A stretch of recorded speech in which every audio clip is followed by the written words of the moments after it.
Hello friends, welcome back to our channel. നമ്മൾ ഇന്ന് കാണാൻ പോകുന്നത് കാന്ത എന്ന മൂവിയാണ്. ഒരു സിനിമ ഷൂട്ടിംഗ് സൈറ്റിൽ വെച്ച് നായികയെ അഭിനയിക്കുന്ന പെൺകുട്ടി കൊല്ലപ്പെടുന്നു. അവളുടെ കൊലയ്ക്ക് പിന്നിലുള്ള കാരണങ്ങളും ആരാണ് കൊലയാളിയെന്നും കണ്ടെത്തുന്നതൊക്കെയാണ് ഈ ഒരു മൂവിയുടെ സ്റ്റോറി. മൂവിയുടെ തുടക്കത്തിൽ തന്നെ തൊപ്പിയും ബൂട്ടും ജാക്കറ്റും ഒക്കെ ഇട്ട് വന്ന് ഒരാളാകട്ടെ ഗണ്ണുപയോഗിച്ച് ആരെ ഷൂട്ട് ചെയ്ത് കൊല്ലുന്നതായിട്ടാണ് കാണിക്കുന്നത്. കഥ പിന്നീട് കുറച്ച് ഫ്ലാഷ് ബാക്കിലേക്ക് പോവുകയാണ്. മാർട്ടിൻ എന്നൊരു പ്രൊഡ്യൂസർ ഒരു ഡയറക്ടറിനോട് വർഷങ്ങൾക്ക് മുമ്പ് അയാൾക്ക് ചെയ്യാൻ പറ്റാതെ പോയ സിനിമ ചെയ്യുന്നതിനെ പറ്റി സംസാരിക്കുന്നു. എന്തോ കാരണം കൊണ്ട് അയാൾക്ക് ആ സിനിമ അന്ന് ചെയ്യാൻ പറ്റിയില്ല. അതിപ്പോൾ ചെയ്യാൻ എന്തായാലും സാധിക്കും. അതിന് പറ്റിയ നായകൻ മഹാദേവനാണെന്നും പറയുന്നു. TKM എന്ന പേരിൽ അറിയപ്പെടുന്ന പ്രശസ്തനായ ഒരു നടനായിരുന്നു മഹാദേവൻ. അയാളാണ് നമ്മുടെ മൂവിയിലെ നായകൻ. എന്നാൽ നമ്മുടെ ഡയറക്ടറിന് മഹാദേവനെ ഒട്ടും ഇഷ്ടമല്ല. ഈ ഡയറക്ടറിന്റെ ശിഷ്യനായിരുന്നു മഹാദേവൻ. അവർക്കിടയിൽ എന്തോ പ്രശ്നമുണ്ടായി. അതിനുശേഷമാണ് ശാന്ത എന്ന് പറയുന്ന ഈ ഫിലിം ഇയാൾ ചെയ്യാതെയായതും. അയാൾ പ്രൊഡ്യൂസർ ഒരുപാട് നിർബന്ധിക്കുന്ന കാരണം വേറെ നിവൃത്തിയില്ലാതെ അയാൾ സമ്മതിക്കുന്നു. പക്ഷെ അയാൾക്കൊരു പ്ലാനിംഗ് ഉണ്ടായിരുന്നു. ആ മൂവിയിൽ നായകൻ മഹാദേവനാണെങ്കിലും നായകനോട് തന്നെ പ്രാധാന്യമുള്ള ഒരു വേഷമായിരുന്നു നായികയ്ക്കും. അത് ചെയ്യുന്നത് അയാളുടെ ശിഷ്യയായിട്ടുള്ള കുമാരി എന്ന് പറയുന്ന പെൺകുട്ടിയാണ്. അത് അവളുടെ ആദ്യത്തെ ഫിലിമായിരുന്നു. അവൾ നന്നായിട്ട് നാടകങ്ങളിലൊക്കെ അഭിനയിച്ചിട്ടുണ്ട്.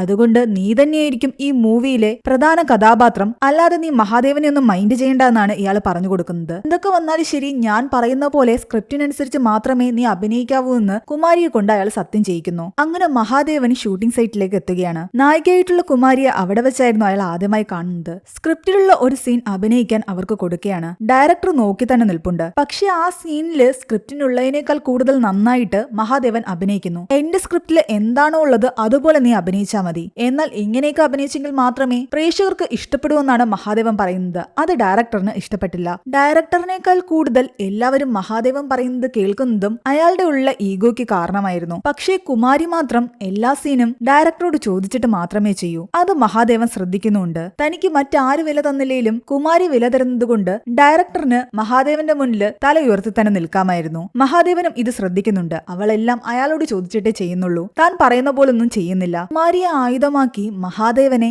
ഇല്ലാതാക്കൂ എന്നൊരു ലക്ഷ്യം ഡയറക്ടറിനുണ്ടായിരുന്നു. ഒരു സീനില് സ്ക്രിപ്റ്റില് ഇവർ തമ്മിൽ വഴക്കുണ്ടാക്കുന്ന സമയത്ത് മഹാദേവന്റെ കൈ പിടിച്ച് മാറ്റുന്നതായിട്ടായിരുന്നു എഴുതിയിരുന്നത്. എന്നാൽ കുമാരിയാകട്ടെ മഹാദേവന്റെ മുഖത്തടിക്കുന്നു. ഇതെല്ലാം തന്നെ ഡയറക്ടർ പറഞ്ഞിട്ടാണെന്ന് മഹാദേവന് മനസ്സിലായി. എന്നാലും മഹാദേവൻ അവിടെ തോൽക്കാൻ തയ്യാറല്ലായിരുന്നു. ആ സീൻ വീണ്ടും എടുക്കണം, നല്ലപോലെ അടിക്കുന്നു പറഞ്ഞിട്ട് അവളെ കൊണ്ട് വീണ്ടും വീണ്ടും അടിപ്പിക്കുന്നു. അവൾക്കപ്പോൾ കുറ്റബോധം തോന്നുന്നുണ്ട്. ഓരോ തവണ അടിക്കുമ്പോഴും അവളുടെ ശക്തി കുറഞ്ഞു വരികയായിരുന്നു. എന്നാൽ മഹാദേവൻ വിട്ടില്ല. അവൾ അഭിനയിക്കുന്നതിനേക്കാൾ നല്ല പോലെ തന്നെ ഒരുപടി മുകളിൽ മഹാദേവൻ അഭിനയിക്കാൻ തുടങ്ങി. അന്നത്തെ ദിവസത്തെ ഷൂട്ടിംഗ് കഴിഞ്ഞിട്ട് എല്ലാവരും വീട്ടിലേക്ക് പോയി. ഡയറക്ടർ താമസിക്കുന്ന വീട്ടിൽ തന്നെയായിരുന്നു കുമാരിയും താമസിക്കുന്നത്. കുമാരിയുടെ കൂടെ റാണി എന്ന് പറയുന്ന ഒരു പെൺകുട്ടിയുണ്ട്. ഇവർ രണ്ടുപേരും അനാഥരായിരുന്നു. കുമാരിയേക്കാൾ കൂടുതൽ റാണിക്കായിരുന്നു സിനിമയിലൊക്കെ അഭിനയിക്കണമെന്ന് ആഗ്രഹം. ശരിക്കും മഹാദേവനും ഈ ഡയറക്ടറിനിടയിൽ എന്താ പ്രശ്നമെന്ന് കുമാരി പലപ്പോഴും ചോദിക്കുന്നുണ്ടെങ്കിലും അയാൾ അതിനെപ്പറ്റി ഒന്നും തന്നെ കുമാരിയോട് പറഞ്ഞില്ല. ഒടുവിൽ മറ്റു ചിലരുടെ അടുത്ത് നിന്നും കുമാരി അറിയുന്നുണ്ട് ഇവർക്കിടയിലെ പ്രശ്നം എന്തായിരുന്നുവെന്ന്. മഹാദേവനും ഒരു അനാഥനായിരുന്നു. ഒരു നാടകത്തിൽ അഭിനയിക്കുന്ന കണ്ടിട്ട്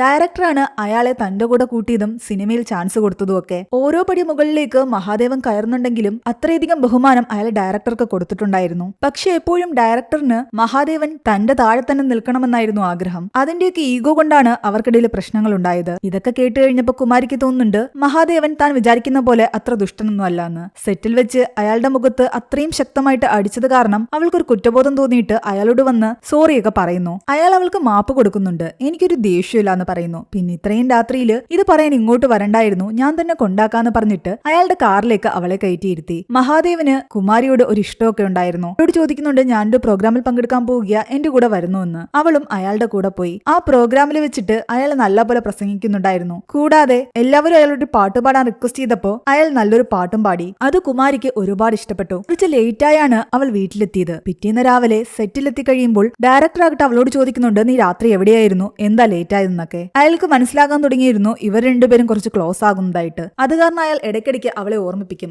ഞാൻ പറയുന്നത് മാത്രമേ നീ അനുസരിക്കാവൂ എന്ന് പറഞ്ഞിട്ട്. നമ്മുടെ മഹാദേവൻ ഓൾറെഡി വിവാഹം കഴിഞ്ഞ ആളാണ്. അയാളുടെ വൈഫിന്റെ പേര് ദേവി എന്നായിരുന്നു. വലിയൊരു പണക്കാരന്റെ മകളാണവർ. ഇടയ്ക്ക് ഷൂട്ടിംഗ് കാണാൻ അവർ സെറ്റിൽ വരുന്നുണ്ട്. ഇതിനെപ്പറ്റി കുമാരിക്കും അറിയാം. സ്ക്രിപ്റ്റിനനുസരിച്ച് പിന്നീടുള്ള സീനുകൾ എടുക്കുന്നുണ്ടെങ്കിലും അതിൽ സ്ക്രിപ്റ്റിൽ ഇല്ലാത്ത രീതിയിൽ കുറച്ചുകൂടി അവർ റൊമാന്റിക് ആകുന്നതെല്ലാം തന്നെ ഡയറക്ടറിന് ദേഷ്യം ഉണ്ടാക്കാൻ കാരണമായി. അതിന്റെ പേരിൽ അയാൾ കുമാരിയോട് ദേഷ്യപ്പെടുന്നു. അവനെ പോലെ നീയും അഭിനയിക്കുകയാണ് എന്റെ അടുത്ത്. നിന്നോട് ഞാൻ പറഞ്ഞതല്ലേ നീ എന്റെ സൈഡിൽ തന്നെ നിൽക്കണമെന്ന്. നീ പിന്നെയും അവന്റെ സൈഡിലേക്ക് ആവുകയാണ്. നീ വിചാരിക്കുന്ന പോലെ അവനത്ര നല്ലവനൊന്നുമല്ല. അവന്റെ പണവും പ്രശസ്തിയും കണ്ട് നീ അവനിൽ മയങ്ങിപ്പോയതാണ്. ഈ ദേഷ്യമെല്ലാം മനസ്സിൽ കിടക്കുന്നുണ്ട് അടുത്ത സീൻ എങ്ങനെ അഭിനയിക്കണമെന്ന് ഡയറക്ടർ തന്നെ മഹാദേവന് പറഞ്ഞു കൊടുക്കുന്നു. ഒരു വെല്ലുവിളി എന്നുള്ള രീതിയിലായിരുന്നു ആ ഒരു സീൻ ഡയറക്ടർ ഡയറക്ടർ മഹാദേവന് കൊടുത്തത്. എന്നാൽ അയാൾ പ്രതീക്ഷിച്ചതിനേക്കാൾ അപ്പുറം മഹാദേവൻ നന്നായിട്ട് അത് ചെയ്തു. സ്ക്രിപ്റ്റിൽ പറയുന്ന പോലെ ദേഷ്യം കാണിക്കാൻ വേണ്ടിയിട്ട് സ്വയം തലകൊണ്ട് കണ്ണാടിയിൽ വരെ ഇടിക്കുന്നുണ്ട്. അതിൽ അയാൾക്ക് ചെറിയ പരുക്കും പറ്റി. ഇതെല്ലാം തന്നെ മഹാദേവന്റെ ഫാൻസ് അറിഞ്ഞിട്ട് വലിയ പ്രശ്നമാകുന്നു. ഈ ഡയറക്ടറും മഹാദേവനും തമ്മിലുള്ള ഇഷ്യൂസ് ഒക്കെ ഫാൻസിന് അറിയാമായിരുന്നു. അങ്ങനെ ആ ഡയറക്ടറിനെ ആരൊക്കെയോ ചേർന്നിട്ട് തല്ലുകയും അയാളുടെ കാലിന് പരുക്ക് പറ്റുകയും ചെയ്യുന്നു. ഇതറിഞ്ഞിട്ട് മഹാദേവൻ ഡയറക്ടറിനെ കാണാൻ ചെല്ലുന്നുണ്ട്. അവർക്കിടയിലെ പ്രശ്നം എങ്ങനെയെങ്കിലും തീർക്കാൻ കുമാരിയും ശ്രമിക്കുന്നു. എന്നാൽ അയാള് മഹാദേവൻ പറയുന്നതൊന്നും കേൾക്കാൻ കൂട്ടാക്കിയില്ല. നീ മനഃപൂർവ്വം ആളെ വിട്ടെന്നെ തല്ലിച്ചതല്ലേ എന്നാണ് അയാള് ചോദിക്കുന്നത്. ഇത് കേട്ടതോടുകൂടി മഹാദേവനും ദേഷിച്ച് അവിടെ നിന്നും പോയി. കാരണം അതിന്റെ പിന്നിലൊന്നും തന്നെ മഹാദേവന്റെ കൈകളില്ലായിരുന്നു. ഡയറക്ടർ എപ്പോഴും അയാളെ തെറ്റിദ്ധരിച്ചുകൊണ്ടിരുന്നതാണ്. അതുകൊണ്ട് തന്നെ കുമാരിയെയും അയാൾ ഷൂട്ടിംഗ് സൈറ്റിലേക്ക് അയച്ചിട്ടുണ്ടായിരുന്നില്ല. മഹാദേവൻ കുമാരിയോട് പറയുന്നുണ്ട്, ഇയാള് പറയുന്നതും കേട്ട് നീ ഇങ്ങനെ ഇരിക്കുകയാണെങ്കിൽ നീ ഇനി അങ്ങോട്ട് വരണ്ട എന്ന്. ഈ സിനിമ ഇതോടെ അവസാനിച്ചു. നീ ഇന്ന് വന്നില്ലെങ്കിൽ അവിടെ ഞാൻ പാക്കപ്പ് പറയും. രണ്ടുപേർക്കും ഇടയിൽ കിടന്ന് കുമാരിക്ക് ശ്വാസം പൊട്ടുന്നുണ്ടായിരുന്നു. ഇനി ശരിക്കും ഒരു ഫ്ലാഷ് ബാക്ക് കാണിക്കുന്നുണ്ട് ഇവർക്കിടയിൽ പ്രശ്നങ്ങൾ തുടങ്ങിയതിനുള്ള കാരണം. മഹാദേവൻ കുറച്ച് വലിയൊരു നടനായി മാറിയതോടുകൂടി പ്രേക്ഷകരുടെ മനസ്സ് എങ്ങനെയാണെന്ന് അയാൾ മനസ്സിലാക്കാൻ തുടങ്ങി. അതനുസരിച്ച് തന്നെയായിരുന്നു അയാൾ പല സിനിമകളും സെലക്ട് ചെയ്തുകൊണ്ടിരുന്നത്. സ്ക്രിപ്റ്റിലെ പ്രേക്ഷകർ ഇഷ്ടപ്പെടുന്ന രീതിയിൽ അയാൾ പലപ്പോഴും ചെറിയ ചേഞ്ചസ് ഒക്കെ വരുത്താറുണ്ടായിരുന്നു. എന്നാൽ നമ്മുടെ ഡയറക്ടറിന്റെ കൂടെ പടം ചെയ്യുന്ന സമയത്ത് മഹാദേവൻ അങ്ങനെയൊന്നും ചെയ്യാൻ അയാൾ അനുവദിക്കില്ല. അയാൾ എന്ത് പറയുന്നോ അത് മാത്രമേ മഹാദേവൻ ചെയ്യാൻ പാടുള്ളൂ. എന്നാൽ പ്രേക്ഷകർ പടം സ്വീകരിക്കണമെങ്കിൽ ഇങ്ങനെയൊക്കെ ചെയ്യണമെന്ന് മഹാദേവൻ പറയുമ്പോൾ അയാൾക്ക് ദേഷ്യമായിരുന്നു. അപ്പൊ തന്നെ അവർക്കിടയിൽ പ്രശ്നങ്ങൾ തുടങ്ങി. പ്രശ്നം രൂക്ഷമായപ്പോൾ ഡയറക്ടർ മഹാദേവനിട്ടൊരു പണി കൊടുക്കുന്നു. ഒരു കള്ള കേസിൽ കുടുക്കി അയാളെ ജയിലിലാക്കി. അതോടെ അയാളുടെ അവസരങ്ങൾ നഷ്ടപ്പെട്ടു. ജയിലിൽ നിന്നും പുറത്തിറങ്ങിയ ശേഷമാണ് മഹാദേവൻ ആ സത്യം മനസ്സിലാക്കുന്നത്. തന്നെ കള്ളക്കേസിൽ കുടുക്കിയത് ഡയറക്ടർ തന്നെയാണെന്ന്. അത് അയാൾ തന്നെ മഹാദേവനോട് തുറന്നു പറഞ്ഞു. എന്നിട്ട് മഹാദേവനെ വഴിയിൽ ഉപേക്ഷിച്ചിട്ട് പോവുകയും ചെയ്തു. തന്നേക്കാൾ മുകളിൽ അവൻ ഉയരുന്നത് അയാൾക്ക് ഇഷ്ടപ്പെട്ടിട്ടുണ്ടായിരുന്നില്ല. യുഗോയായിരുന്നു എല്ലാത്തിനും കാരണം. പക്ഷേ മഹാദേവൻ വീണ്ടും പൂർവാധികം ശക്തിയോടെ ഇൻഡസ്ട്രിയിലേക്ക് തിരിച്ചു വന്നു. കഥ വീണ്ടും പ്രസന്റിലേക്ക് വരികയാണ്. കുമാരി അവസാനം സിനിമ കണ്ടിന്യൂ ചെയ്യാൻ തന്നെ തീരുമാനിച്ചു. അവൾ സെറ്റിലേക്ക് എത്തി. പിന്നീടുള്ള സീനുകളൊക്കെ തന്നെ നമ്മുടെ ഡയറക്ടർ ഇല്ലാതെ തന്നെ എടുക്കുകയായിരുന്നു. അസിസ്റ്റന്റ് ഡയറക്ടർ അവരോടൊപ്പം ഉണ്ടായിരുന്നു. ഓരോ സീൻ എടുക്കുന്നതിനനുസരിച്ച് മഹാദേവനും കുമാരിയും കുറേയധികം ക്ലോസ് ആയി വരാൻ തുടങ്ങി. അവർ രാത്രികാലങ്ങളിൽ പലയിടങ്ങളിലും വെച്ച് കാണുന്നുണ്ടായിരുന്നു. ഒരുപാട് സംസാരിക്കുമായിരുന്നു. ഇതെല്ലാം ഒളിഞ്ഞിരുന്ന് ഡയറക്ടറിന്റെ ഫോട്ടോഗ്രാഫർ ഫോട്ടോ എടുത്ത് അയാളെ കാണിക്കുന്നു. അതോടെ ഡയറക്ടർ ആകെ ദേഷ്യത്തിലായി. അതിനിടയ്ക്ക് മഹാദേവൻ കുമാരിയോട് പറയുന്നുണ്ട്, നമുക്കിടയിൽ നടക്കുന്ന കാര്യങ്ങളൊന്നും തന്നെ നീ ഒരു കാരണവശാലും ഡയറക്ടറിനോട് പറയരുതെന്ന്. അതെനിക്ക് സത്യം ചെയ്തു തരണമെന്നും. അവൾ അവന് സത്യം ചെയ്തു കൊടുക്കുന്നു. ഒരു സൈഡിൽ ദേവിയാകട്ടെ ഹസ്ബൻഡിന്റെ സ്നേഹം കിട്ടാൻ ആഗ്രഹിക്കുന്നു. പക്ഷെ മഹാദേവന് ദേവിയോട് അങ്ങനൊരു സ്നേഹവും ഇല്ലായിരുന്നു. കാരണം പണക്കാരനായ ഒരു മകളാകട്ടെ ഒരു വലിയ നടനെ ചൂണ്ടിക്കാട്ടിയിട്ട് എനിക്ക് അയാളെ വിവാഹം കഴിച്ചു തരണമെന്ന്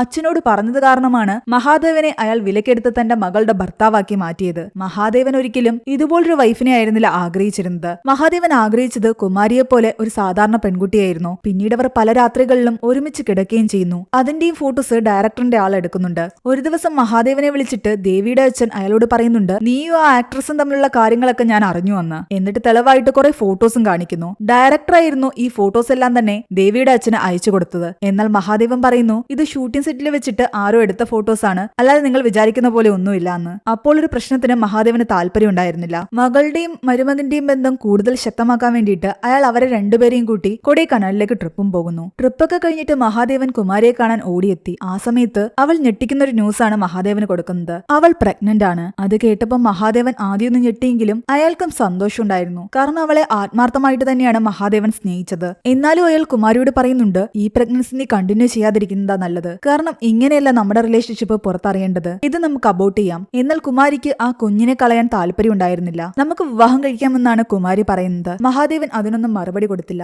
ഇവർ ഈ പറയുന്നതെല്ലാം തന്നെ വാതിലിന് പുറത്തു നിന്ന് മഹാദേവന്റെ ഡ്രൈവർ കേൾക്കുന്നുണ്ടായിരുന്നു. പിറ്റേന്ന് മഹാദേവൻ ഷൂട്ടിനെത്തി കഴിയുമ്പോൾ കുമാരിക്ക് അന്ന് സീൻസ് ഉണ്ടായിരുന്നില്ല. അത് കാരണം കുമാരി വന്നില്ല. എന്നാൽ മഹാദേവൻ നിൽക്കുന്നിടത്ത് മുകളിൽ തൂക്കിയിട്ടിരുന്ന വലിയൊരു വിളക്ക് വന്ന് വീഴുന്നുണ്ട്. മനഃപൂർവ്വം ആരോ അയാളെ കൊല്ലാൻ ശ്രമിക്കുന്ന പോലെയാണ് അയാൾക്ക് തോന്നിയത്. ഇതിന്റെ പിന്നിലൊക്കെ ഡയറക്ടർ ആയിരിക്കുമെന്ന് മഹാദേവൻ ഊഹിക്കുന്നു. നീ ഭയപ്പെടുന്ന കാണുന്നത് എനിക്ക് ഒരുപാട് ഇഷ്ടപ്പെടുന്നുവെന്നും അയാൾ പറയുന്നുണ്ട്. ദേഷ്യം വന്ന മഹാദേവൻ പ്രൊഡ്യൂസറോട് പോയി പറയുന്നുണ്ട്, ഇനി ഇയാളുണ്ടെങ്കിൽ ഞാൻ ഈ സിനിമ ചെയ്യില്ല എന്ന്. എന്നാൽ അയാളെ ഇവിടെ നിന്ന് പറഞ്ഞുവിടാൻ പറ്റില്ല എന്നാണ് പ്രൊഡ്യൂസർ പറയുന്നത്. നിങ്ങളെ സംബന്ധിക്കുന്ന എന്തോ ഒരു രഹസ്യം അയാൾക്കറിയാം. അയാൾ അത് വെച്ചാണ് കളിക്കുന്നത്. അതോടെ മഹാദേവനും സംശയം തോന്നാൻ തുടങ്ങി. തനിക്കും കുമാരിക്കും ഇടയിലുള്ള കാര്യങ്ങളൊക്കെ ഡയറക്ടറിന് അറിയാമോ എന്ന്. അങ്ങനെ വീണ്ടും ഷൂട്ട് തുടങ്ങി. അതിൽ മഹാദേവനെ ആക്രമിക്കുന്ന ഒരു സീനായിരുന്നു ഉണ്ടായിരുന്നത്. ആ സീൻ ഞാനൊരു ഡെമോ ചെയ്ത് കാണിക്കാമെന്ന് പറഞ്ഞിട്ട് ഡയറക്ടർ മഹാദേവന്റെ കഴുത്തിലൂടെ കയറിട്ട് മുറുക്കുന്നു. അയാൾ മനഃപൂർവ്വം മഹാദേവനെ നല്ലപോലെ വേദനിപ്പിക്കുന്നുണ്ടായിരുന്നു. ഇതെല്ലാം തന്നെ കുമാരിയും ശ്രദ്ധിക്കുന്നു. അന്ന് ഷൂട്ടിന്റെ ലാസ്റ്റ് ഡേ ആണ്. അത് കാണാൻ വേണ്ടിയിട്ട് ദേവിയും വന്നിട്ടുണ്ട്. പക്ഷെ മഹാദേവൻ ദേവിയോട് പറയുന്നുണ്ട്, ഓൾറെഡി ഇവിടെ ഒരുപാട് പ്രശ്നങ്ങൾ നടക്കുന്നുണ്ട്, നീ ഇവിടെ നിന്ന് പോകുന്നതാ നല്ലതെന്ന്. പക്ഷെ അത് കേൾക്കാതെ അവൾ അവിടെ തന്നെ ഇരുന്നു. മഹാദേവൻ ഓൾറെഡി തന്നെ ഈ സിനിമയുടെ പേര്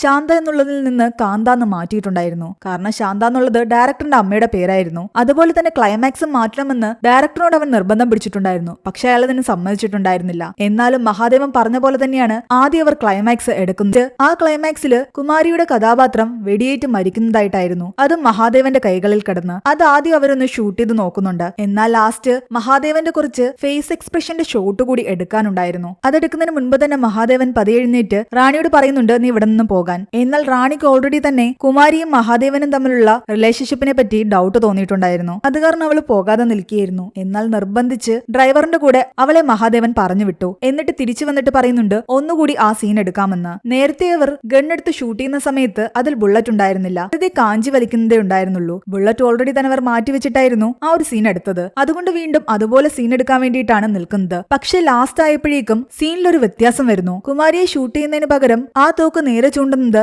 മഹാദേവന്റെ അടുത്തേക്കാണ്. കാരണം ഡയറക്ടർ എഴുതിയ സ്ക്രിപ്റ്റില് മഹാദേവൻ മരിക്കുന്നു എന്നതായിരുന്നു. അങ്ങനെ താൻ മരിച്ചു കഴിഞ്ഞാൽ പ്രേക്ഷകർക്ക് അത് ഇഷ്ടപ്പെട്ടില്ല എന്ന് പറഞ്ഞിട്ടാണ് മഹാദേവൻ കുമാരി മരിക്കുന്ന രീതിയിൽ ക്ലൈമാക്സ് എടുത്തത്. പക്ഷെ ഇതിനിടയിൽ ഡയറക്ടർ വീണ്ടും പ്ലാൻ ചെയ്ത് തന്റെ ക്ലൈമാക്സ് തന്നെ ആക്കുകയായിരുന്നു. തോക്കെടുത്ത് മഹാദേവന്റെ കഥാപാത്രത്തിന്റെ നേരെ ചൂണ്ടുന്നു. കാഞ്ചി വലിച്ചു. പക്ഷെ ഇത്തവണ അതിൽ നിന്നും ഒരു ബുള്ളറ്റ് പോകുന്നുണ്ട്. അപകടം മനസ്സിലാക്കിയ മഹാദേവൻ പെട്ടെന്ന് ഒഴിഞ്ഞു മാറിയതുകൊണ്ട് ആ ബുള്ളറ്റ് അയാളുടെ ശരീരത്തിൽ കൊണ്ടില്ല. ഇത് കണ്ട് എല്ലാവരും ഞെട്ടിത്തരിച്ചിരിക്കുകയായിരുന്നു. കുമാരി പോലും പേടിച്ചുപോയി. തോക്കിൽ ആരാണ് വീണ്ടും ബുള്ളറ്റ് നിറച്ചതെന്ന് മഹാദേവൻ ചോദിക്കുന്നുണ്ട്. എന്നാൽ ആരും അതിന് ഉത്തരം പറഞ്ഞില്ല. ആർക്കും അറിയില്ല എന്നാണ് പറയുന്നത്. ഇതിന്റെ എല്ലാം പിന്നിൽ ഡയറക്ടർ തന്നെയാകുമെന്ന് മഹാദേവൻ ഉറപ്പായിരുന്നു. കാരണം അയാൾക്കാണ് മഹാദേവനെ കൊല്ലാൻ ആഗ്രഹം. ലാസ്റ്റ് ഒരു ക്ലിപ്പും കൂടെ എടുക്കാനുണ്ട്, അതും കൂടെ തീർത്തിട്ട് നീ പോയാൽ മതിയെന്ന് ഡയറക്ടർ എല്ലാവരോടും പറയുന്നുണ്ടെങ്കിലും ദേഷ്യത്തിൽ കുമാരി പറയുന്നുണ്ട് ഞാൻ അഭിനയിക്കാൻ നിൽക്കില്ല എന്ന്. മഹാദേവനെ ഉപദ്രവിക്കുന്നത് ഒരു രീതിയിലും അവൾക്കും സഹിക്കില്ലായിരുന്നു. അവൾ അവിടെ നിന്നും ഇറങ്ങിപ്പോയി. മഹാദേവൻ അവളുടെ അടുത്തേക്ക് പോയി സംസാരിക്കുന്നുണ്ട്. എന്തായാലും അവൾ ആ കുഞ്ഞിനെ ഉപേക്ഷിക്കാൻ തയ്യാറല്ല. അതുകൊണ്ട് നമുക്ക് വിവാഹം കഴിച്ച് ഒരുമിച്ച് ജീവിക്കാമെന്നാണ് മഹാദേവൻ പറയുന്നത്. എത്രയും പെട്ടെന്ന് തിരുപ്പതിയിലേക്ക് പോകാൻ റെഡിയാകാനും അവളോട് ആവശ്യപ്പെടുന്നു. അവൾ ഒരുപാട് സന്തോഷത്തിലായിരുന്നു. എന്നാലും ഡയറക്ടർ തന്നെ ഇത്രയധികം ഉപദ്രവിക്കാൻ ശ്രമിക്കുന്നതിന് എന്തെങ്കിലും ഒരു കാരണം ഉണ്ടാകുമെന്ന് മഹാദേവൻ അറിയാം. അതുകൊണ്ട് അയാൾ ഒരു തവണ കൂടി കുമാരിയോട് ചോദിക്കുന്നുണ്ട് നീ എന്നോട് സത്യം പറഞ്ഞെങ്കിലേ പറ്റൂ. നീ ഡയറക്ടറിനോട് നമ്മളെ പറ്റി എന്തെങ്കിലും പറഞ്ഞിട്ടുണ്ടോ എന്ന്. എന്നാൽ അവള് പറയുന്നു ഞാൻ അതിനെപ്പറ്റി ഒന്നും പറഞ്ഞിട്ടില്ല എന്ന്. എന്നാൽ അവിടെ നിന്നും പുറത്തേക്കിറങ്ങിയ മഹാദേവൻ ആകെ ദേഷ്യത്തിലായിരുന്നു. പിന്നീട് കാണിക്കുന്നത് രാത്രിയിൽ ആരോ ബൂട്ടും കോട്ടും തൊപ്പിയൊക്കെ ധരിച്ചിട്ട് കുമാരിയുടെ ഡോറ് തുറന്ന് ഉള്ളിലേക്ക് കടക്കുകയും അവളെ ഷൂട്ട് ചെയ്ത് കൊല്ലുന്നതുമാണ്. പിറ്റേന്ന് കാണിക്കുന്നത് ആ സ്റ്റുഡിയോയില് പോലീസ് വന്നിരിക്കുന്നതാണ്. കേസ് അന്വേഷണം ആരംഭിച്ചു. അവിടുത്തെ സെക്യൂരിറ്റിയോട് ചോദിക്കുമ്പോൾ അയാൾ പറയുന്നുണ്ട് രാത്രിയിൽ നല്ല മഴ പെയ്യുന്നുണ്ടായിരുന്നു. അതിനിടയ്ക്ക് വെടിവെച്ചൊരു ശബ്ദം ഞാൻ കേട്ടു. ആദ്യം വിചാരിച്ചു ഇടിവെട്ടിയതാണെന്ന്. അതുകൊണ്ട് പതിയെ മഴ തുറന്നിട്ടാണ് ഞാൻ പോയി നോക്കിയത്. അപ്പോൾ പുറത്ത് ഡയറക്ടറിന്റെ കാറുണ്ടായിരുന്നു. പതിവിലും വിപരീതമായിട്ട് അന്ന് കുമാരി സ്റ്റുഡിയോയിൽ തന്നെയാണ് കിടന്നുറങ്ങിയത്. സെക്യൂരിറ്റി ആകട്ടെ അവളുടെ റൂമിന്റെ അടുത്തേക്ക് പോയി നോക്കുമ്പോൾ കാണുന്നത് പോകുന്ന വഴിയിലൊക്കെ രക്തം കലർന്ന ബൂട്ടിന്റെ പ്രിന്റും അതുപോലെ തന്നെ അവളുടെ റൂമിൽ അവൾ മരിച്ചു കിടക്കുന്നതും അതിനടുത്തായിട്ട് ഡയറക്ടർ ഇരിക്കുന്നതുമാണ്. ഡയറക്ടർ തന്നെ ഇവളെ കൊന്നുവെന്നാണ് എല്ലാവരും വിചാരിക്കുന്നത്. അവളുടെ മരണത്തിൽ ആകെ ഷോക്കായിരിക്കുകയായിരുന്നു ഡയറക്ടർ. രാവിലെ ദേവി വന്ന് മഹാദേവനെ വിളിച്ചുണർത്തി പറയുന്നുണ്ട് നിങ്ങളുടെ സ്റ്റുഡിയോയിൽ ഒരു കൊലപാതകം നടന്നിരിക്കുന്നു, പോലീസുകാർ അന്വേഷിച്ചു വന്നിട്ടുണ്ടെന്ന്. വാർത്ത കേട്ട് ശരിക്കും മഹാദേവന് ഞെട്ടിപ്പോയി. പോലീസുകാർ ഓരോരുത്തരായിട്ട് ക്വസ്റ്റ്യൻ ചെയ്യാൻ തുടങ്ങി. റാണിയോട് കുമാരിയെ പറ്റി ചോദിക്കുന്നുണ്ട്. കുമാരിക്കും റാണിക്കും പരസ്പരം 2 വർഷമായിട്ടറിയാം. എന്നാൽ കുമാരിയേക്കാൾ കൂടുതൽ താനായിരുന്നു സിനിമയിൽ അഭിനയിക്കാൻ ആഗ്രഹിച്ചിരുന്നത്. അവളൊരു സാധു പെൺകുട്ടിയായിരുന്നു എന്നാണ് റാണി പറയുന്നത്. റാണി കരഞ്ഞുകൊണ്ട് പറയുന്നുണ്ട് കുമാരി ഒരു പാവമാണ്, നല്ല പെൺകുട്ടിയാണെന്ന്. അത്രയും നല്ല പെൺകുട്ടിയായിരുന്നെങ്കിൽ രാത്രിയിൽ അവൾ എന്തിനാണ് സ്റ്റുഡിയോയിൽ കിടന്നുറങ്ങിയത്? അവൾ സ്ഥിരം കിടന്നുറങ്ങാറുള്ള ഡയറക്ടറിന്റെ വീട്ടിലേക്ക് എന്തുകൊണ്ട് അവൾ പോകാതിരുന്നത്? എന്നാൽ റാണി പറയുന്നുണ്ട് ഡയറക്ടറിനും കുമാരിക്കും ഇടയിൽ ചില തർക്കങ്ങൾ നടന്നിട്ടുണ്ടായിരുന്നു. തന്നെ ചതിച്ചിട്ട് അവന്റെ കൂടെ നീ പോകാന്ന് വിചാരിച്ചിട്ടുണ്ടെങ്കിൽ ഞാൻ നിന്നെ കൊന്നു കളയുമെന്ന് ഡയറക്ടർ കുമാരിയോട് പറയുന്നത് റാണി കേട്ടിട്ടുണ്ടായിരുന്നു. അങ്ങനെ പറഞ്ഞു എന്ന് കരുതി അയാൾ ഇങ്ങനെ കൊല്ലുമെന്ന് താൻ വിചാരിച്ചില്ല എന്നും അവൾ പറയുന്നു. പക്ഷെ അയാൾ പോയി കഴിഞ്ഞ് കുമാരിയോട് സംസാരിക്കുമ്പോൾ കുമാരി റാണിയോട് പറഞ്ഞിട്ടുണ്ടായിരുന്നു ഞാനും മഹാദേവനും വിവാഹം കഴിക്കാൻ പോവുകയാണെന്ന്. അവൾ ഒരുപാട് സന്തോഷത്തിലുമായിരുന്നു. ഓൾറെഡി ഒരു വിവാഹം കഴിച്ച മഹാദേവൻ കുമാരിയും വിവാഹം കഴിക്കാൻ തീരുമാനിച്ചിരുന്ന കാര്യം അറിഞ്ഞ് പോലീസുകാർക്ക് മഹാദേവന്റെ മേൽ സംശയം തോന്നുന്നു. ബാക്കി പലരെയും ചോദ്യം ചെയ്യുന്നതിനിടയിൽ മാർട്ടിൻ കുമാരിയെ മറ്റൊരു രീതിയിൽ നോക്കാറുണ്ടെന്ന് വരെ ചിലർ പറയുന്നുണ്ട്. കുമാരിയെ വെടിവെച്ച തോക്ക് ഇതുവരെ എവിടെ നിന്നും കിട്ടിയിട്ടില്ല. ഡയറക്ടറിന്റെ കയ്യിൽ നിന്നും അത് കിട്ടിയിട്ടില്ല. ആ തോക്ക് മാർട്ടിന്റേതായിരുന്നു. മാർട്ടിനോട് ചോദിക്കുന്നുണ്ട് ആ തോക്ക് എവിടെയെന്ന്. അയാൾ സ്ഥിരമായിട്ട് വെക്കുന്നിടത്ത് അതെല്ലാം അന്വേഷിച്ചെങ്കിലും അവിടെ നിന്നും കിട്ടുന്നില്ല.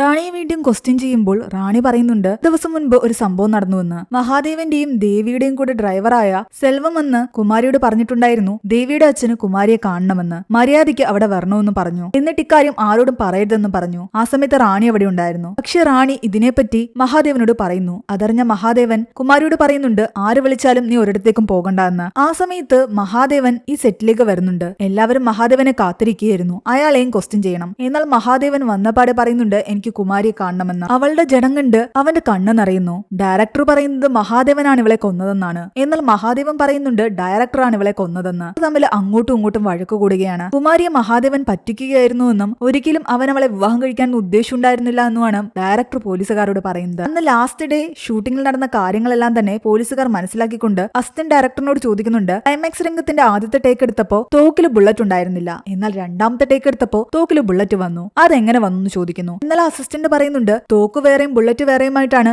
ഞാൻ വെച്ചിരുന്നത്. ആദ്യത്തെ ടേക്ക് കഴിഞ്ഞിട്ട് തോക്ക് വീണ്ടും പഴയ സ്ഥലത്ത് തന്നെ ഞാൻ കൊണ്ടുവച്ചു. ബുള്ളറ്റ് വേറൊരു മേശയിലായിരുന്നു. രണ്ടാമത്തെ ടേക്കിന് വേണ്ടിയിട്ട് തോക്ക് പോയി എടുത്തതും മഹാദേവനാണ്. പക്ഷെ അതിൽ ആരാണ് ബുള്ളറ്റ് നിറച്ചതെന്ന് തനിക്കറിയില്ല എന്ന് അയാൾ പറയുന്നു. ഡയറക്ടർ പറയുന്നത് മഹാദേവൻ തന്നെ നിറച്ചതായിരിക്കും എന്നാണ്. കാരണം ക്ലൈമാക്സ് രംഗത്തില് ആ തോക്കിൽ നിന്നും വെടിയുണ്ട കൊണ്ട് കുമാരി മരിക്കുന്നതായിട്ടാണല്ലോ ആദ്യത്തെ ടേക്കില് അവർ എടുത്തത്. പക്ഷെ അപ്രതീക്ഷിതമായിട്ടാണ് രണ്ടാമത്തെ ടേക്കില് ഡയറക്ടർ ആ സ്ക്രിപ്റ്റ് പാടെ ചേഞ്ച് ചെയ്യുന്നതും തന്റെ ഒറിജിനൽ സ്ക്രിപ്റ്റ് അനുസരിച്ച് മഹാദേവന്റെ നേരെ ഷൂട്ട് ചെയ്യാൻ പറയുന്നതും. അതുകൊണ്ട് മഹാദേവൻ കുമാരിയെ കൊല്ലാൻ വേണ്ടിയിട്ട് മനഃപൂർവ്വം തോക്കില് ഉണ്ട നിറച്ചതായിരിക്കും എന്ന് ഡയറക്ടർ പറയുന്നു. മഹാദേവനെ ചോദ്യം ചെയ്യുമ്പോൾ അയാൾ പറയുന്നുണ്ട്, നിങ്ങൾ വിചാരിക്കുന്ന പോലെ എനിക്ക് അവളോട് കപടമായിട്ടുള്ള പ്രേമമൊന്നും ആയിരുന്നില്ല. ഞാൻ അവളെ ആത്മാർത്ഥമായിട്ട് സ്നേഹിച്ചിരുന്നതാണ്. അവൾ അനാഥയായിരുന്നു. ഒരുപാട് കഷ്ടപ്പാടിലൂടെയാണ് ഇവിടേക്ക് എത്തിയത്. അതുപോലെയാണ് താനും എത്തിയത്. അതുകൊണ്ട് അവളുടെ മനസ്സ് കാണാനും അവളെ അത്രയധികം സ്നേഹിക്കാനും മഹാദേവന് സാധിച്ചിട്ടുണ്ടായിരുന്നു. അവളെ വിവാഹം കഴിക്കാനും അയാൾ അതിയായി ആഗ്രഹിച്ചു. എന്നിട്ട് ഇവിടെ നിന്ന് ദൂരെ എവിടെങ്കിലും പോയി അവൾക്കൊപ്പം ഒരു ജീവിതവും അയാൾ സ്വപ്നം കണ്ടിരുന്നു. ഇതെല്ലാം തന്നെ ദേവിയും കേൾക്കുന്നുണ്ടായിരുന്നു. അന്ന് ദേവിയുടെ അച്ഛൻ സെൽവനെ വിട്ട് കുമാരിയെ വിളിപ്പിച്ചു എന്നറിഞ്ഞ ശേഷം നിങ്ങൾ എന്തു ചെയ്തു എന്ന് ചോദിക്കുമ്പോൾ മഹാദേവൻ പറയുന്നുണ്ട്, താൻ സെൽവനെ കണ്ട്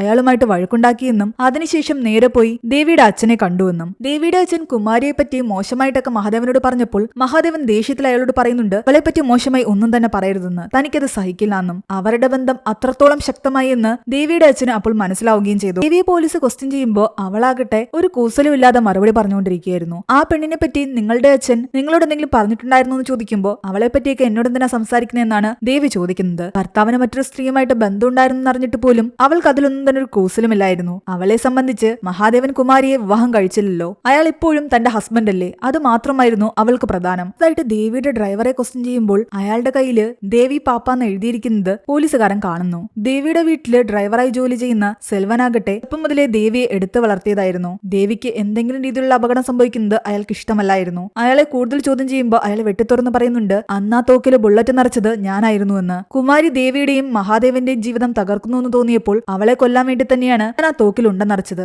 എന്നാൽ രണ്ടാമത്തെ ഷോട്ടില് ക്ലൈമാക്സ് മാറി. ആ ഉണ്ട മഹാദേവന്റെ നേരെ പോയി. ഭാഗ്യത്തിന് അയാള് ആ സമയം മാറിയത് കൊണ്ട് അയാൾക്ക് ആ വെടിയേറ്റില്ല. അപ്പോഴേക്കും ദേവിയുടെ അച്ഛനും അവിടേക്ക് വരുന്നു. പോലീസുകാർക്ക് പലരുടെ മേലും സംശയം തോന്നുന്നുണ്ട്. മഹാദേവനും കുമാരിയുമായിട്ടുള്ള കാര്യം അറിഞ്ഞിട്ട് ദേവിയാണോ അവളെ കൊന്നത് അതോ ദേവിയുടെ അച്ഛനാണോ കൊന്നത് എന്നൊക്കെ അവർ ചോദിക്കുന്നുണ്ട്. എന്നാൽ അവരെല്ലാം അത് നിഷേധിക്കുന്നു. തങ്ങളല്ലാന്ന് പറയുന്നു. മഹാദേവനും ഡയറക്ടറും അടുത്തടുത്തിരിക്കുന്ന സമയത്ത് അവർ പരസ്പരം സംസാരിക്കുന്നുണ്ട്. ഈ ഈഗോ കാരണമാണ് പ്രശ്നങ്ങളെല്ലാം ഉണ്ടായതെന്ന് മഹാദേവൻ പറയുന്നു. ഞാൻ പ്രേക്ഷകരുടെ കയ്യടി കിട്ടാൻ വേണ്ടിയിട്ട് അഭിനയിക്കുന്നത് നിങ്ങൾക്ക് ഇഷ്ടപ്പെട്ടില്ല. പക്ഷെ ഞാൻ ആ കാലത്തിനനുസരിച്ചാണ് പോയിക്കൊണ്ടിരുന്നത്. നിങ്ങൾ വിചാരിക്കുന്ന പോലെ സിനിമയും സ്ക്രിപ്റ്റും മാത്രം നോക്കിയിരുന്നു കഴിഞ്ഞാൽ പ്രേക്ഷകർ വേറെ വേറെ ആൾക്കാരിലേക്ക് പോകും. അവര് സന്തോഷിക്കുന്ന രീതിയിൽ ഞാൻ അഭിനയിച്ചെങ്കിൽ മാത്രമേ ഇല്ലക്കാലത്ത് എനിക്ക് ഈ സിനിമാ മേഖലയിൽ പിടിച്ചു നിൽക്കാൻ പറ്റൂ. നിങ്ങൾക്കതൊന്നും പറഞ്ഞാൽ മനസ്സിലാകില്ല. നിങ്ങളുടെ ആ ഈഗോയായിരുന്നു എല്ലാ പ്രശ്നങ്ങൾക്കും കാരണം. ആ തോക്കിനു വേണ്ടി അവിടെ എല്ലായിടത്തും അവർ പരിശോധിച്ചെങ്കിലും ഒരിടത്തു നിന്നും കിട്ടിയില്ല. ഇനി ആകെ പരിശോധിക്കാനുള്ളത് ഡയറക്ടറിന്റെ ഒരു ലോക്കറായിരുന്നു. ആ ലോക്കറിന്റെ പാസ്വേഡ് ചോദിക്കുമ്പോൾ അയാൾ പറയുന്നുണ്ട്, ഞാനത് മറന്നുപോയെന്ന്. മാത്രമല്ല അവിടെ രക്തം പടർന്ന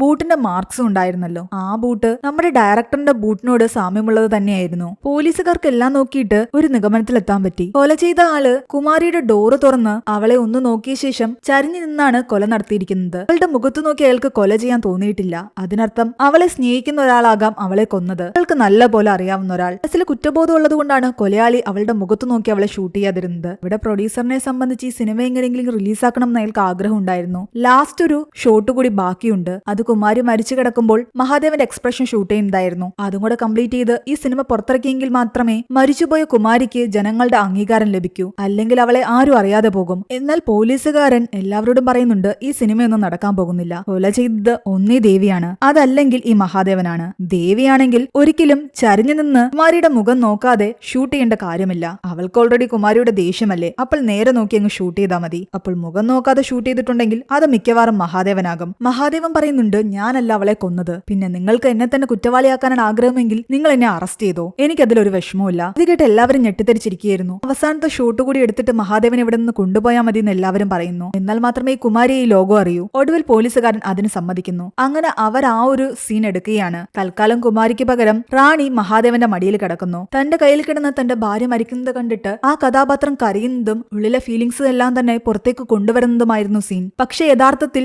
കുമാരിയെ നഷ്ടപ്പെട്ട ദുഃഖത്തില് എങ്ങനെയാണോ മഹാദേവന്റെ മനസ്സിൽ തോന്നുന്ന ഫീലിങ്സ് അത് തന്നെയായിരുന്നു മഹാദേവൻ അവിടെ അഭിനയിച്ചു കൊണ്ടിരുന്നത്. അത് അഭിനയമല്ല എന്ന് കണ്ടു നിൽക്കുന്ന എല്ലാവർക്കും മനസ്സിലാകും. അയാളുടെ ഉള്ളിലെ ആത്മാർത്ഥമായിട്ടുള്ള ഫീലിങ്സ് ആണ് പുറത്തേക്ക് വന്നത്. അത് കണ്ടതോടുകൂടി പോലീസുകാരനും പറയുന്നുണ്ട്, യഥാർത്ഥത്തിൽ നിങ്ങളാണ് കുമാരിയെ കൊന്നതെങ്കിൽ ഒരിക്കലും നിങ്ങൾക്ക് ഇങ്ങനെ അഭിനയിക്കാൻ കഴിയില്ല. നിങ്ങൾക്ക് അവളോടുള്ള സ്നേഹവും ഇപ്പോൾ ഞാനിവിടെ കണ്ടത്. അതുകൊണ്ട് തൽക്കാലം ഞാൻ നിങ്ങളെ വെറുതെ വിട്ടേക്കുന്നു. യഥാർത്ഥ കൊലയാളിയെ ഞാൻ എന്തായാലും കണ്ടുപിടിക്കും. നിങ്ങൾ കുറച്ചു നേരം പോയി റെസ്റ്റ് എടുത്തു എന്ന് പറഞ്ഞിട്ട് മഹാദേവനെ അയാൾ ഡ്രസ്സിംഗ് റൂമിലേക്ക് പറഞ്ഞു വിട്ടു. എന്നാൽ അവിടെ ദേവിയുടെ അച്ഛനും IG ഒക്കെ ഉണ്ടായിരുന്നു. IG ആകട്ടെ കേസ് അന്വേഷിക്കുന്ന പോലീസുകാരനോട് പറയുന്നുണ്ട്, നിങ്ങളെ എനിക്ക് വിശ്വാസമില്ല, തൽക്കാലം നിങ്ങൾ ഇവിടെ ഇരിക്കെ മഹാദേവൻ ഈ സ്റ്റുഡിയോ വിട്ട് പോയ ശേഷം നിങ്ങൾ പോയാൽ മതിയെന്ന്. അല്ലെങ്കിൽ നിങ്ങൾ ചിലപ്പോൾ ദേഷ്യത്തിന് അയാളെ വീണ്ടും അറസ്റ്റ് ചെയ്യാൻ ചെല്ലും. അതുകൊണ്ട് മഹാദേവൻ പോകുന്നിടം വരെ അവരെല്ലാം അവിടെ വെയിറ്റ് ചെയ്തിരിക്കുകയായിരുന്നു. എന്നാൽ മഹാദേവൻ ആ സമയം ഡയറക്ടറോട് സംസാരിക്കുകയായിരുന്നു. മാരി ഒരു പാവമായിരുന്നു, അവൾ ഒരുപാട് സ്ട്രഗിൾ ചെയ്തിട്ടുണ്ടെന്നൊക്കെ ഡയറക്ടർ പറയുമ്പോൾ മഹാദേവൻ പറയുന്നുണ്ട്, അവളെ കൊന്നത് ഞാൻ തന്നെയാണെന്ന്. എന്നിട്ട് ഞെട്ടിക്കുന്ന ചില രഹസ്യങ്ങളാണ് മഹാദേവൻ ഡയറക്ടറിനോട് പറയുന്നത്. നിങ്ങളും അവളും തമ്മിൽ മനഃപൂർവ്വം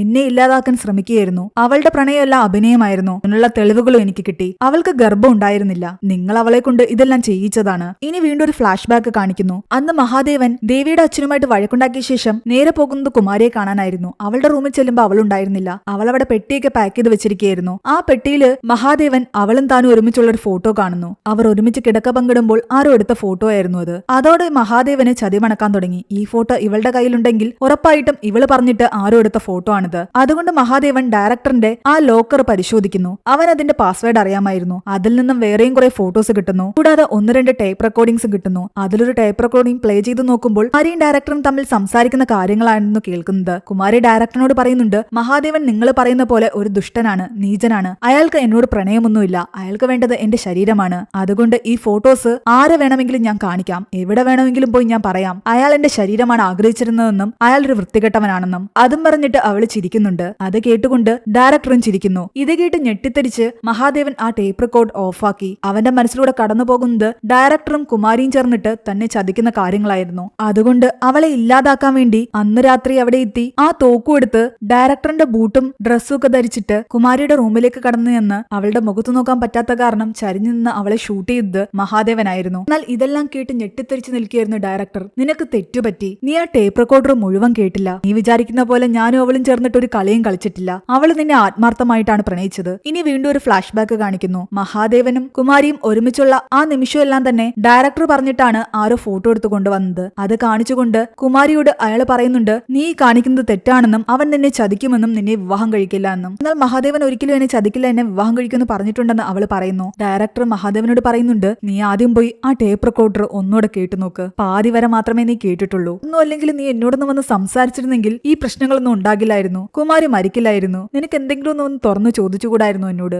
ഡയറക്ടർ ഇങ്ങനെയൊക്കെ പറയുന്നത് കേട്ടിട്ട് മഹാദേവൻ ആകെ തകർന്നു നിൽക്കുകയാണ്. അത്രയും പറഞ്ഞിട്ട് ഡയറക്ടർ ഇറങ്ങിപ്പോയി തന്റെ റൂമിൽ ചെന്ന് ഒരു കത്തെഴുതുന്നു. കുമാരി മരിച്ചതിന് കാരണം ഞാനാണെന്നും ഞാനാണ് അവളെ കൊന്നതെന്നും. എന്നിട്ട് തന്റെ ലോക്കർ തുറന്ന് അതിലുണ്ടായിരുന്ന തോക്കെടുത്ത് അയാൾ ഷൂട്ട് ചെയ്ത് മരിക്കുന്നു. കുമാരിയെ കൊന്ന ശേഷം അന്നാ തോക്ക് മഹാദേവൻ ഇയാളുടെ ലോക്കറിൽ തന്നെ വെച്ചിട്ടുണ്ടായിരുന്നു. വെടിവെച്ച് കേട്ട് എല്ലാവരും അവിടേക്ക് ചെല്ലുമ്പോൾ കാണുന്നത് ഡയറക്ടർ മരിച്ചു കിടക്കുന്നതാണ്. അയാളുടെ കത്തുകൂടെ കണ്ടതോടുകൂടി എല്ലാവരും വിചാരിക്കുന്നു അയാളെ തന്നെയാണ് കുമാരിയെ കൊന്നതെന്ന്. പക്ഷെ ഇതെല്ലാം കണ്ട് തകർന്നു നിൽക്കുകയായിരുന്നു മഹാദേവൻ. എന്നാൽ ആ പോലീസുകാരൻ മഹാദേവനോട് പറയുന്നുണ്ട്, അവരുടെ മുന്നിൽ ഡയറക്ടറാണ് കൊലപാതകി. പക്ഷെ എനിക്കറിയാം യഥാർത്ഥത്തിൽ നീ തന്നെയാണ് അവളെ കൊന്നതെന്ന്. കാരണം മരിക്കുന്ന സമയത്ത് അവളുടെ മുഖത്ത് സന്തോഷമായിരുന്നു ഉണ്ടായിരുന്നത്. അത് നിന്നെ കണ്ടിട്ടുള്ള സന്തോഷമാണ്. ആകെ തകർന്നുപോയ മഹാദേവനാകട്ടെ ആ ടേപ്പ് റെക്കോർഡർ ഒന്നുകൂടെ കേൾക്കുന്നു. അതിലവൾ പറയുന്നുണ്ട്, മഹാദേവൻ ചതിയനാണെന്നും അയാൾക്ക് എന്റെ ശരീരമാണ് വേണ്ടതെന്നും ഈ ഫോട്ടോസുമായിട്ട് ഞാൻ ആരുടെ അടുത്ത് വേണമെങ്കിലും പോകാം, ആരോട് വേണമെങ്കിലും ഇത് പറയാമെന്നും. എന്നിട്ട് ഇവർ രണ്ടുപേരും ചിരിക്കുന്നുണ്ട്. പക്ഷെ അതിനുശേഷം അവൾ പറയുന്നുണ്ട്, ഞാൻ ഇങ്ങനെയൊക്കെ പറയുന്നത് കേൾക്കാനല്ലേ നിങ്ങൾക്ക് ആഗ്രഹമെന്ന്. പക്ഷെ ഞാൻ ഒരിക്കലും അങ്ങനെ പറയില്ല. മഹാദേവൻ നല്ലവനാണ്.